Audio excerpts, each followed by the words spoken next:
Welcome to another Noisewire interview. Today we're chatting with Marc Dwyer of Buzz Kull to talk music, his process, and what's next. Hi, Mark. It's nice to meet you.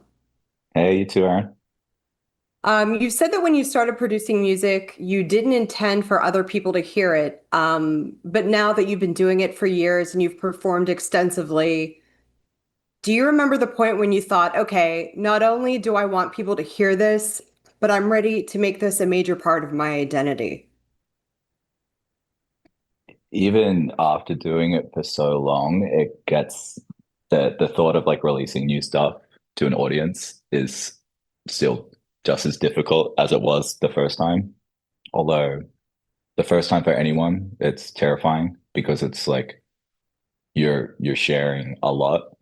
But now the difference between then and now is like uh how have you transformed rather than how you're introducing yourself.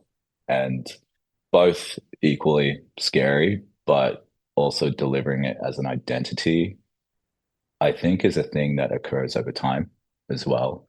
Because starting a new project, you're unsure of who you are, what you are, or where you stand. And I think over time, experiencing live performances, shows, even just the amount you learn about yourself, your ability, your emotions, and what you want to share kind of molds you into this thing that I wouldn't even know how to describe it, but I wouldn't even know how people perceive it as well. But it's strange. I still have a somewhat imposter syndrome, unsure of why I'm where I'm at now, but I have nothing but appreciation for the fact that I do have it. Well, it's interesting you said that because I think like a lot of artists try to put out there like how they're conveying their feelings, but it's the same way that you consume music yourself, right? People are just going to interpret it however they're going to interpret it. And they're not always going to get what your intention is. So it's really kind of interesting and special when they do. Yeah, it's sometimes it's a shot in the dark, but I feel like writing at your best ability um is what some would see or deliver in like uh getting so in depth with the way you feel about things that you almost fall into a second body to be able to project these things. And sometimes when you try and overthink about it, it becomes forced. But when you get into these states, and sometimes it can be like the most inconvenient time for yourself whilst doing it. But it's like, I feel this way. I need to do something. I need to project or I need to vent. And you may not get anywhere for a little bit, but once you feel or hear something that you're making, that you can then link up with the way you feel or this subject matter that is like you're embodying, it somehow crosses over and becomes something that you feel so internally happy about, and still that uncertainty about whether you want to share it or how you feel about sharing it because it's so personal. But when you share it with the people who you trust and love and you see their reaction and they get excited, that's when you start to kind of feel that ease of being like, okay, this is something that I can share with the world. That's awesome. You described that perfectly too. Oh, Um, good. I'm glad. Sometimes when I try and describe that, I'm like, this is going to sound like complete no, nonsense. you nailed it. Um, you've talked about your initial desire to make music and it stemmed from coming from emotions. And I know you were just talking about that. But does that concept like remain true with all of your work with Buzz Call? And are you just always writing what you feel, or is there a more focused approach that you have with your material?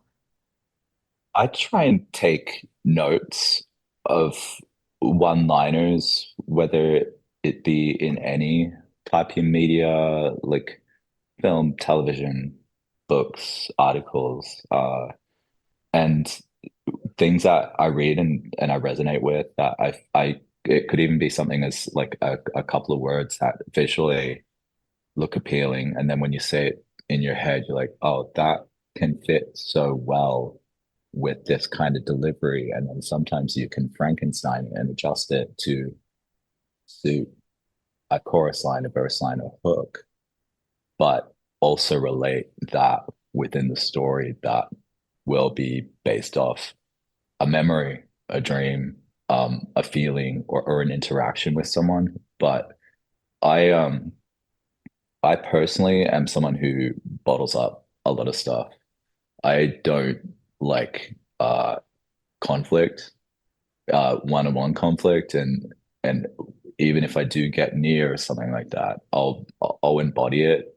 And at times when it gets to a point of feeling full, I'll just like let it out into these tracks.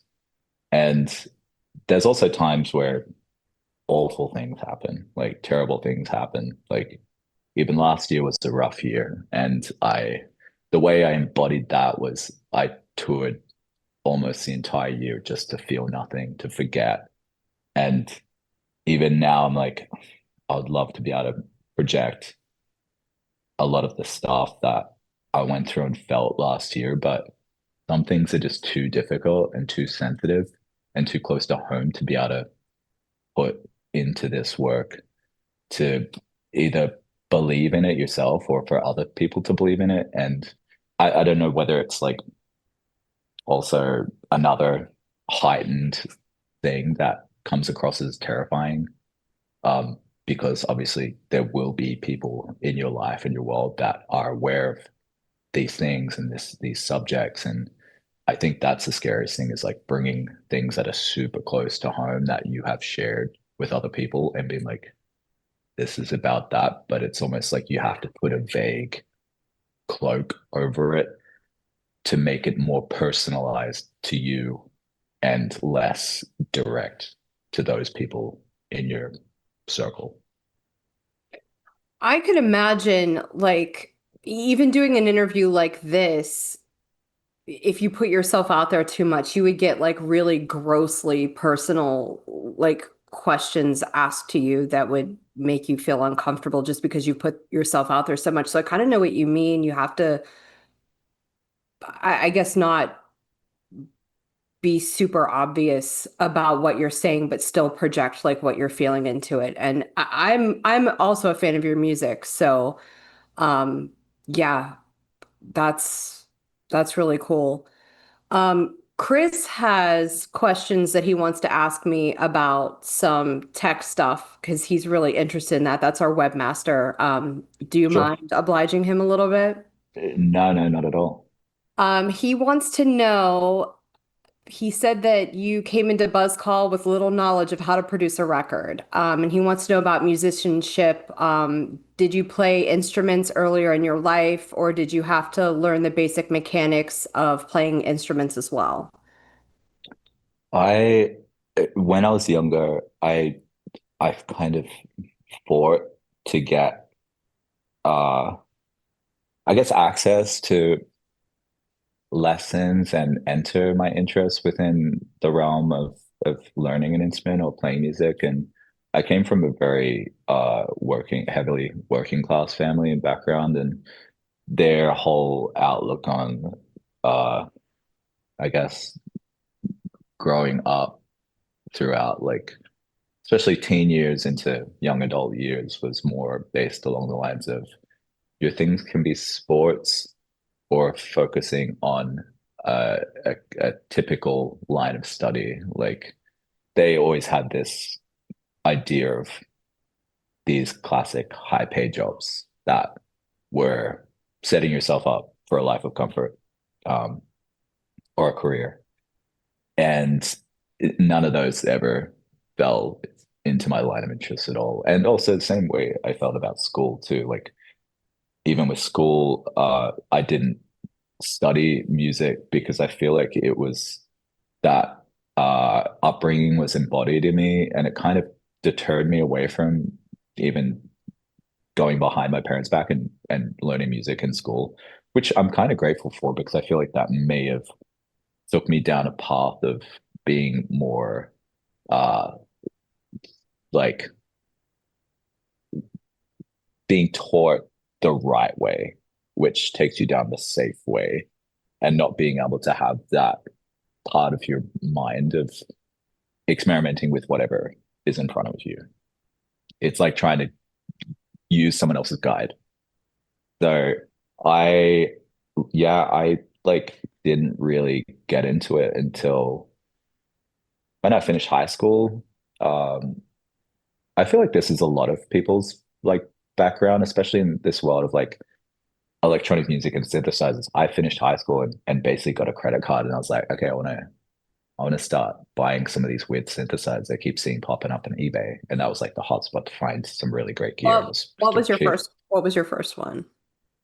Um, I bought a Roland Juno.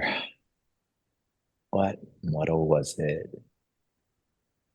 I know it's a really sought after model. It was kind of like a mid to late 80s Roland Juno with the modulation wheel on it. I can't remember what the model was because I'm not very in tapped with a lot of the like the later 80s, 90s Roland models, but that was the first one.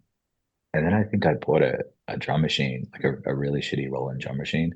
And even entering from that point, I was like not really aware of being able to put synthesizers through pedals to break away from the dry sounding synthesizer tones. So it was quite bleak, like just plugging headphones into a synthesizer and playing around with the the the minimal modulation accessibility for this one synthesizer that I got because it didn't have any actual switches. It was all buttons. So I didn't really get to play around with filters or oscillators. It was like all menu diving. But yeah, I just kept buying stuff from there. And then I tried to use the free music software that was available at the time. It was a lot of cracked software. I think it was Fruity Loops at the time. Sorry.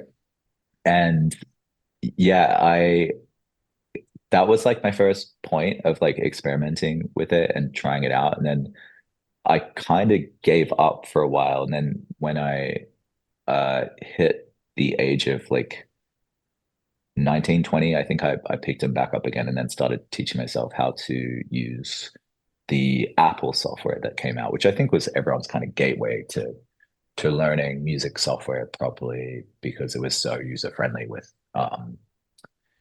GarageBand. Yeah, GarageBand.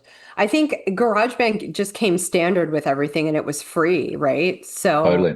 Yeah. And it had built-in software synthesizers. And then once you kind of felt like you graduated from there, Logic was the next step or Ableton. And because I was so familiar with the way GarageBand was set up, and don't get me wrong, there's a lot of people that still write great records and great songs with GarageBand.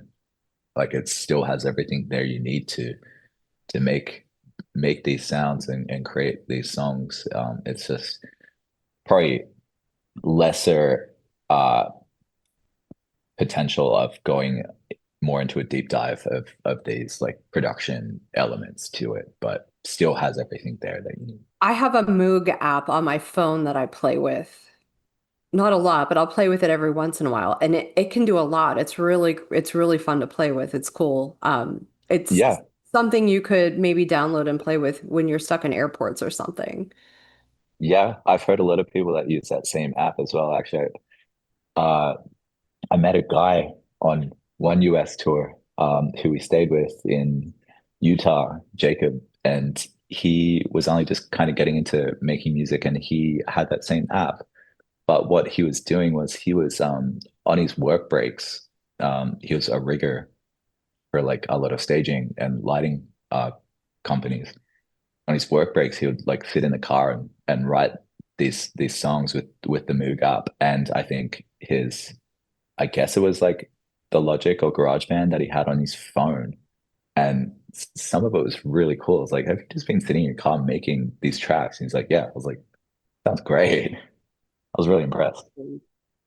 I have a question about you working in the film industry. I guess you do some work in production. Is that right? I I did. I stopped uh probably close to 2 years ago now. It was a constant juggle for a while. I've been working in the film industry for probably close to over 10 years. And uh I was working in the film industry when I started Buzz Kull. And so I would work on these TV shows or big feature films for 3 or 4 months, and then once I'd finish one of those, I would go on tour. Um, Pretty much to it would always be Europe up until I got my US visa, but I'd always tour Europe, do a tour in Europe, come back, start another job, and I was just doing that on rotation for 8 years, I think, straight. And I realized that I hadn't really taken any time off until like I think I took a week off in Christmas and then I'll go straight back into it again. And it was very unhealthy. I was not really getting great sleep. And because the film industry is like 10-hour days is a minimum, 5 days a week. And some of those would be 10 to 15-hour days. And sometimes I'd have to work weekends. And I was just like numb, working myself into this like numbing place of like I felt nothing, but I was It's like hard. It's hard to be creative too when you're starting to burn out. totally. I whatever time I had to write or record was in a very small period of sorry of like a gap in between these moments of like touring or working on these films. But yeah, I just found myself like kind of chipping away at stuff in whatever time I had. But yeah, I recently stopped to pursue Buzz Kull, especially after the last record and because of the the touring just got a lot. So I kind of took my chance to do it full time. So far it's been good, and I feel like I've got a lot of free time to focus on other elements around the project. You've done a lot of touring around Europe, and I've read that you feel like it's a second home to you. What is it that you love about touring in Europe, and do you have any sort of I don't know, unique, interesting experience that you've had over there that you could share with us? Um, I have been going there for so long now that I've kind of built a friendship circle. Like I think a lot of my closest friends are over there now, especially in Paris, in in Berlin as well. And it's every time I go there, it's different. And it adjusts whether it be me going, well, I go over there and do it by myself a lot of the time. So I'm always by myself. So I feel like when you're alone, you see and experience a lot, but you don't ever get to communicate with anyone about these experiences you have. But um, there hasn't been anything too crazy. I think early on there was some crazy stuff that happened. I was in a bus accident. Um, a car flipped up, nearly clipped the bus. The bus ran off the road, and then I think a week before that, uh, my my flight from Sydney to Amsterdam had a there was a it was around the 2016, 2017 time where there was quite a lot of terror attacks. They raided a house here in Sydney and found a device that they were rigging up as a bomb. Um, they found flight tickets, and the flights that they purchased was my flight Oh my that gosh, stopped over really? in Abu Dhabi. And that and I got a call on my layover and got told that, and that kind of rattled me a bit. And that's when I came home and wrote the second album, New Kind of Cross. That was a lot happened on that tour, but since then everything's been pretty safe, and I've learned my way around and uh, yeah. So it kind of feels like a place I had to learn a lot of things on my own of like where to be, what to do, how to do things, and how things work. And I'm still learning. Like there's still like places I need to get a vignette for like tolls and small little things because you pretty much drive a couple of hours and you're like, oh, I'm in a new country. What's the deal here? And there's still a lot of countries that I haven't been to and that I'm still learning about how everything works. What's your favorite place? Um, I like I like Spain. I love Uh, Spain. It's cheap and it's nice and everybody there is nice. yeah, it's always warm. Um, and Paris is probably my next favorite. I've got a really lovely group of friends in Paris, and there's a there's a very wholesome uh network of people who uh are all involved in helping everyone out, and every time I go there and hang out with them, and it's cool to see what everyone's doing, what everyone's working on, and yeah, and there's some great projects coming out of Paris as well at the moment too. Every time I've been to Paris, it was like one of those deals where everyone was on strike.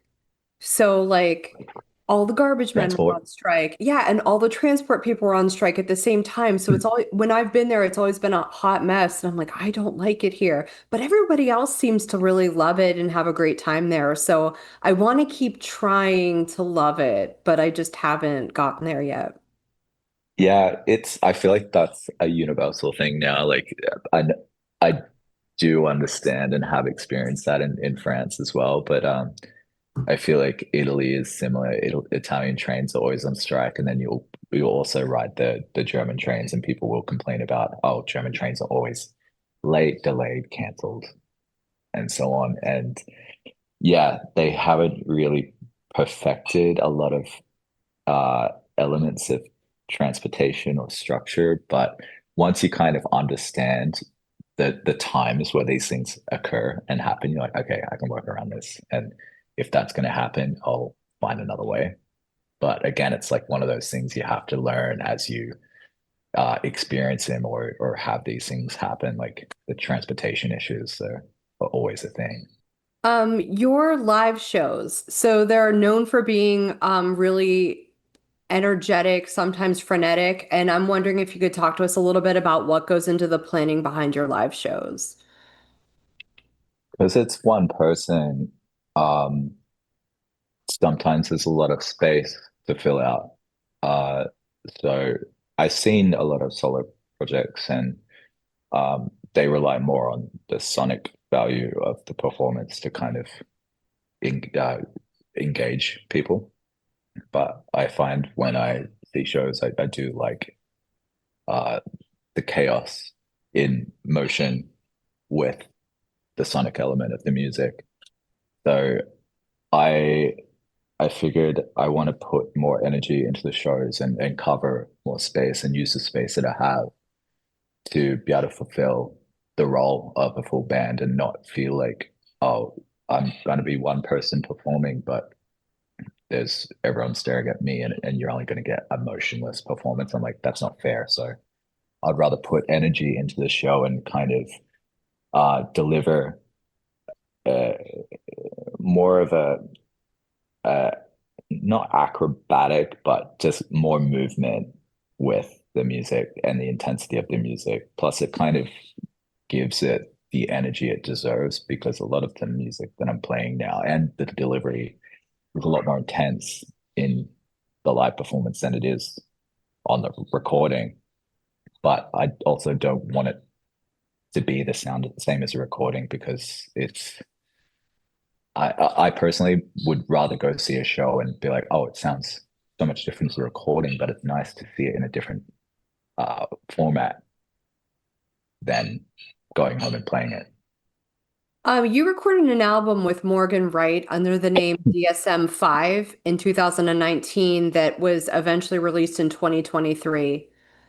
Can you give us any details about that project, how it came about, and the process of creating it? Yeah, I was on a label that Morgan and Will ran, Will from Death Bells, and that was my first label that I put the first two records out on. And me and Morgan were playing a lot of shows together when Morgan had his side project, and we spent a lot of time in the studio together and started writing some stuff together. And we're like, oh, let's just build, see if we can build a project out of this. And it was a very stretched out period to get it done because it even went through, sorry, COVID. Oh And no. oh, sorry, I don't have COVID. It went through the period of COVID.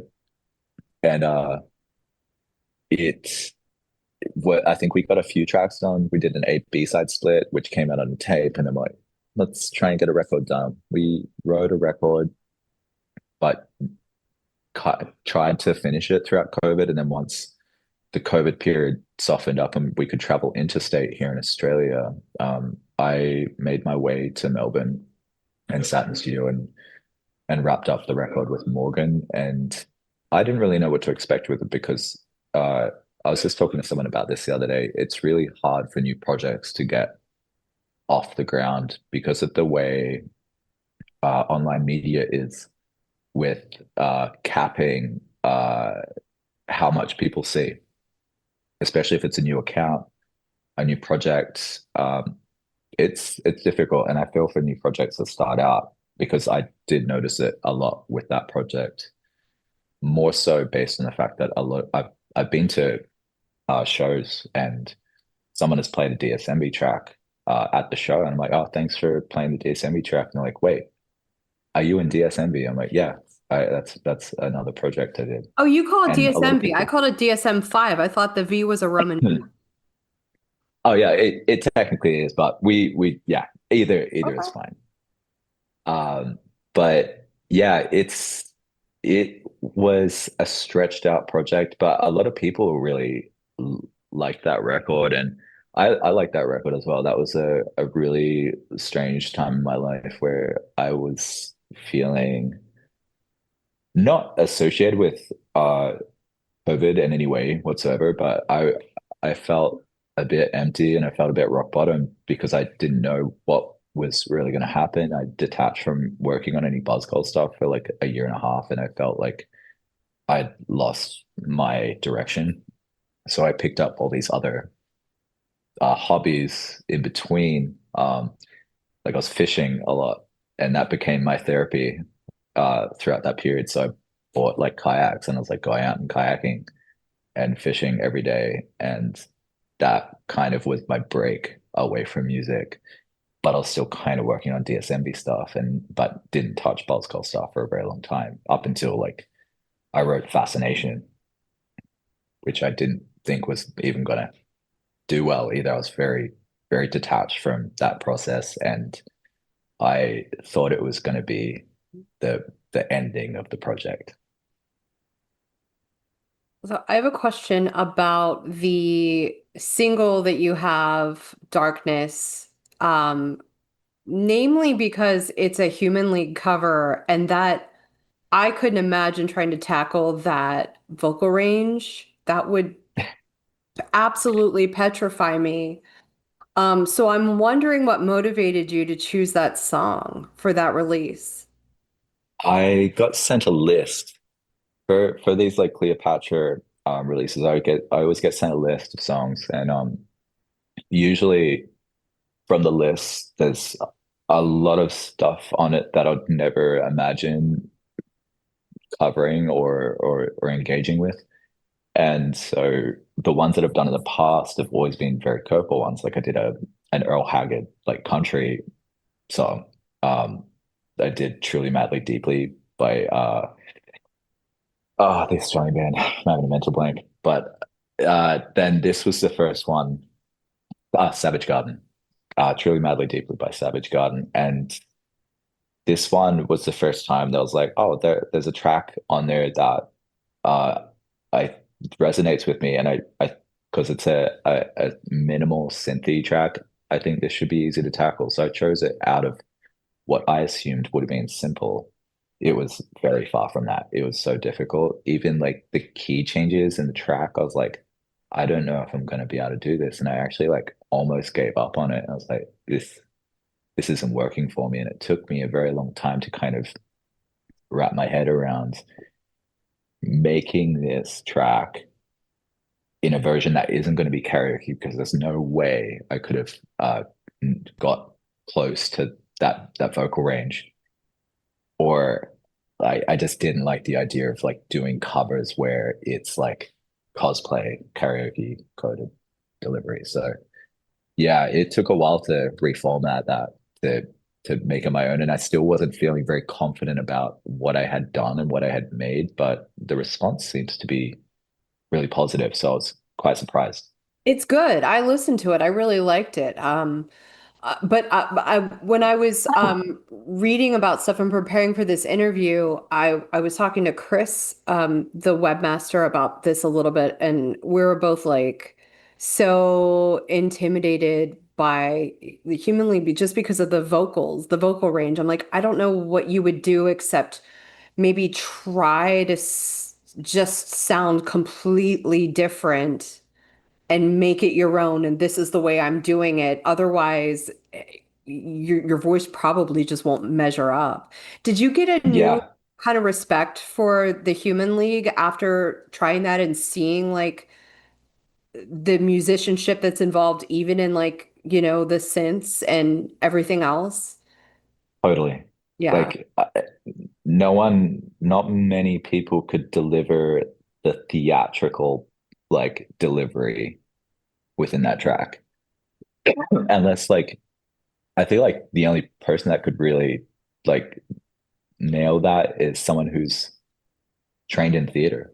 Like be the whole work of having that confidence and range and the universal like performance of being able to like deliver something like that. But it was, yeah, it's pretty crazy because that feels like listen to the Human League and it's such a stripped back, minimal synthesizer project where it's like this band, this project had no tech that's available now. They were using all analog gear, and it's wild to think that were building these songs from older tech. I just have one more question on here, and that is about what fans can expect of Buzz Kull this coming year. Since you're going back to Europe to play some more live shows, we're wondering if maybe there's any new material on the horizon or what you're working on. Yeah, I'm currently back home working on a new record. Um, it's due to be out, I believe, early next year, um, depending on how I go with deadlines. But yeah, with the tour, that'll be the last tour up until I believe the record comes out. So yeah, there is a new album, and that's where all my focus and attention is going to at the moment. So I've had to shut down a lot of other things and other offers just to kind of focus on this and get it done because it's I feel like it's such a massive weight on my shoulders trying to create something that follows up to Fascination, the last record. So yeah, I'm all my focus is on that at the moment. Well, that's exciting. I'm excited to hear it. I mean, your last full album was in like 2022, right? Yeah, Yeah. Okay. Yeah, it's I'll almost be. like relearning how to do it again. Because I feel like even between then and now, the only kind of stuff I've been doing and working on has been a lot of like remixes or covers for things that aren't really have the same existence as like writing a full length album. Like, how do I I've do this noticed again? like a lot of artists will just put out singles and they'll put out singles for like, I don't know, a year, and then they'll come out with an album that's basically all of those singles and then maybe like one extra track. Have you, Yeah, so I guess you could do it that way to keep it going, but I don't really like that. yeah, it's I call it the drip feed effect. It seems to be something that has come into play within like the last few years, and I feel like a lot of it comes from the way people receive or dive into music now, especially on the social media front. And I think a lot of people do it in the way of uh TikTok uh response. So if you put out these singles in petitions, they're hoping to try and land something within the TikTok realm because once you get one song on that, you know the other songs will do really well, then the whole body of work will do great if they can gain an audience through that concept. I'm sure people do it for other reasons, like touring, um, or just keeping the cogs moving.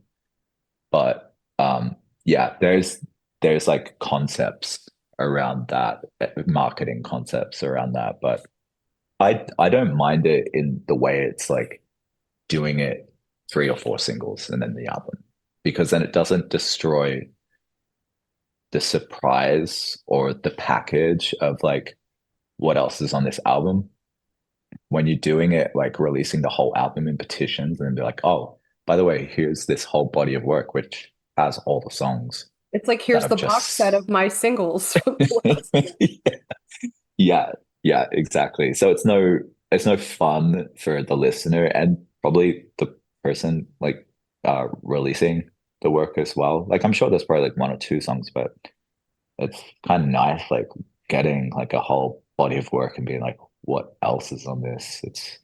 It's a nice feeling to know that there's like another few chapters in that story to dive into that no one's experienced. Well, thank you for your time tonight. I feel like I kept you longer than you agreed to, and I appreciate your time. And I really look forward to listening to your album next year. Thank you, Erin. No, my pleasure.